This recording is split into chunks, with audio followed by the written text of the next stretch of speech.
Hello friends, ఇవాళ video వచ్చి నెయ్యి దీపాలు ఇంట్లో ఈజీగా ఇలా ప్రిపేర్ చేసుకోవాలి ఇప్పుడు చూస్తాము. షాప్లో వాటిలాగా మనకు బయట పెట్టినా కూడా మెల్ట్ అయిపోకుండా గట్టిగా అలానే ఉండాలంటే ఎలా చేయాలి ఏంటి అనేది మనమైతే కనుక ఈ వీడియోలో చూడొచ్చు. వీటి ఫుల్ వీడియో అయితే కనుక నా ఛానల్లో పెట్టాను, అందులో వెళ్ళి చూసారంటే కనుక మీకు ఫుల్గా డీటెయిల్గా అర్థమవుతుంది.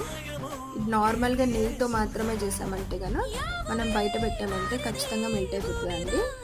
ఇలా నేను చెప్పిన ప్రాసెస్లో కనుక చేసుకున్నారంటే కనుక మనము బయట ఇలా పెట్టేసినా కూడా మెల్ట్ అయిపోకుండా చాలా నీట్గా అనేది ఈ దీపాలు ఉంటాయి. ఫుల్ వీడియో కావాలంటే ఈ లింక్లోకి వెళ్ళి చెక్ చేయండి. Thank you for watching.